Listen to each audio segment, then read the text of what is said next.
Corporate दुनिया में आज हम बात करेंगे भारत की चाय इंडस्ट्री पर हॉर्मुज स्ट्रेट के बंद होने के खतरनाक असर की। हॉर्मुज स्ट्रेट भारत के चाय निर्यात के लिए काफी महत्वपूर्ण है। टी बोर्ड ऑफ इंडिया के आंकड़ों के अनुसार पिछले साल यानी 2025 में भारत ने कुल 280.4 मिलियन किलोग्राम चाय का एक्सपोर्ट किया था, जो 2024 से 9.5% ज्यादा था।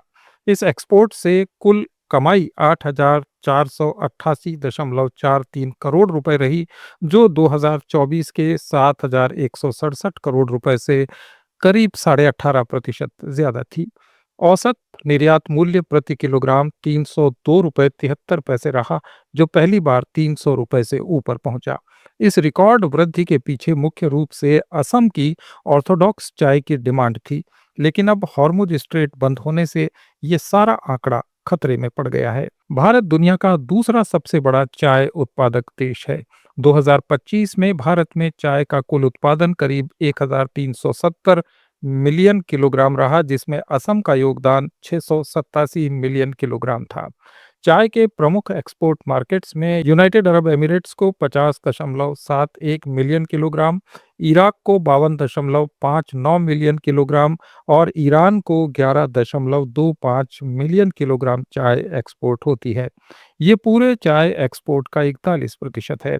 टी एसोसिएशन ऑफ इंडिया की अध्यक्ष शैलजा मेहता ने कहा है कि हॉर्मुज स्ट्रेट के रास्ते ही इराक, ईरान, कुवैत, सऊदी अरब, बहरीन, कतर और यूनाइटेड अरब एमिरेट्स जैसे देशों को चाय पहुंचती है।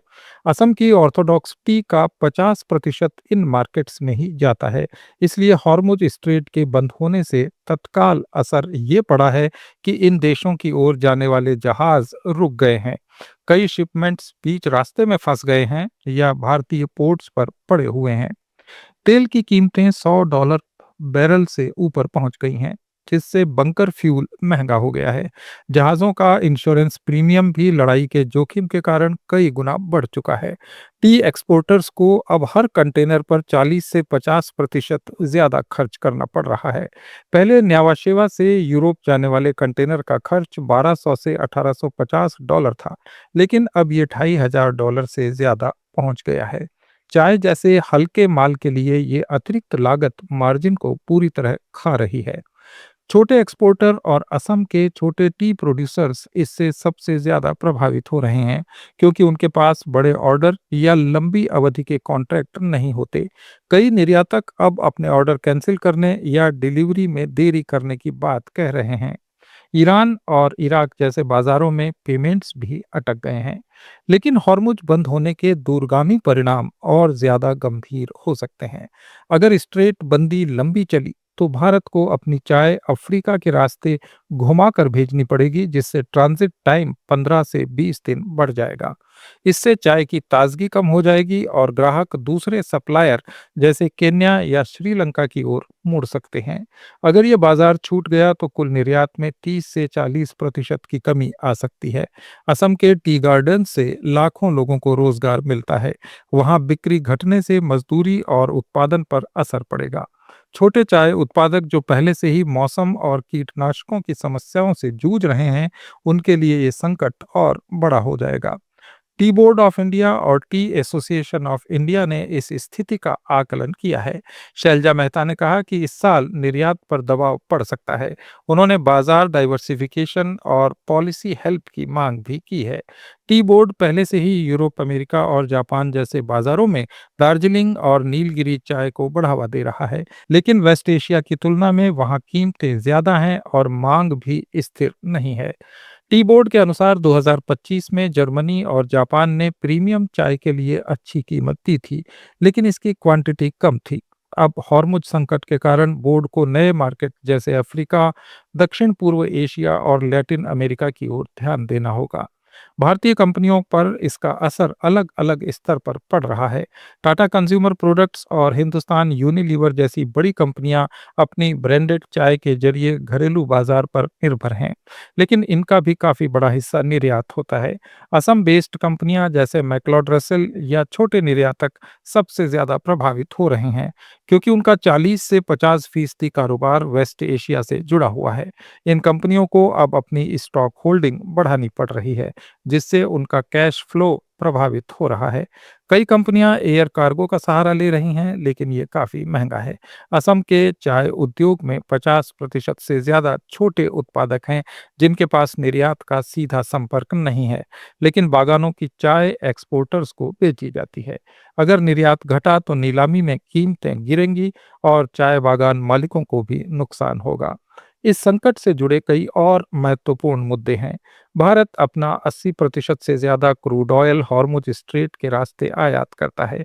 तेल महंगा होने से पेट्रोल और डीजल की कीमतें बढ़ रही हैं, जो चाय उत्पादन की लागत को भी प्रभावित करता है। उर्वरक और कीटनाशक महंगे हो गए हैं।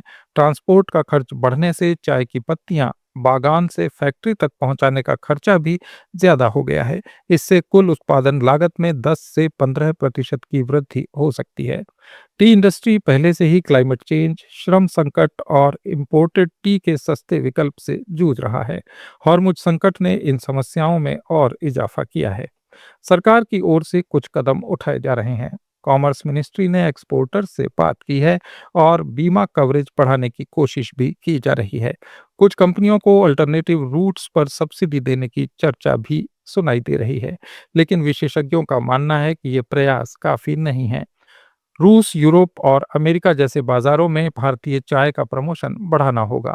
इसके साथ ही घरेलू खपत को बढ़ावा देना जरूरी है, क्योंकि भारत खुद 1370 मिलियन किलोग्राम चाय पैदा करता है और सिर्फ 280 मिलियन किलोग्राम का निर्यात करता है।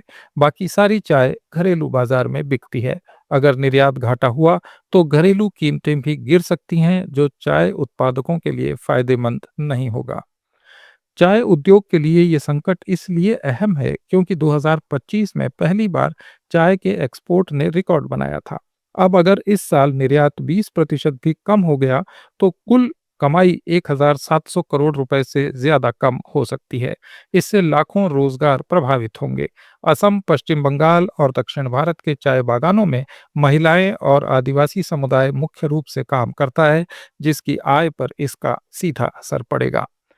इंडस्ट्री के एक्सपर्ट्स का सुझाव है कि एक्सपोर्टर्स अब नए एग्रीमेंट्स में फोर्स मेजोर क्लॉज को शामिल करें, ताकि संकट की स्थिति में नुकसान कम हो। इसके साथ ही डिजिटल प्लेटफॉर्म पर सीधे खरीदारों से संपर्क बढ़ाएं। टी बोर्ड को भी प्रमोशनल अभियान चलाने चाहिए, जिससे इंडियन टी की गुणवत्ता और विविधता को उजागर किया जा सके। लंबे समय में अगर हॉर्मुज जैसे संकट फिर कभी आए तो भारत को अपने बंदरगाहों को भी मजबूत करना होगा और नए शिपिंग रूट विकसित करने होंगे। फिलहाल चाय उद्योग के लिए स्थिति गंभीर है और अगले कुछ महीनों में निर्यात के आंकड़े बताएंगे कि कुल कितना नुकसान हुआ है। चाय की दुनिया में भारत की पहचान मजबूत है, लेकिन अब इस संकट से बचने के लिए ठोस कदम उठाने होंगे।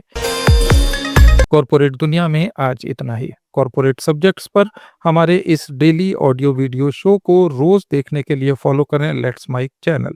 इसे रेडियो पर सुनने के लिए आप लेट्स माइक ऐप भी डाउनलोड कर सकते हैं। जुड़े रहिए लेट्स माइक के साथ। It's time for news. It's time for more than radio. Presenting the first radio news app, Let's Mic. Let's Mic, a news-based app on your phone where you get to watch and listen news, talk shows, interviews, radio show podcasts.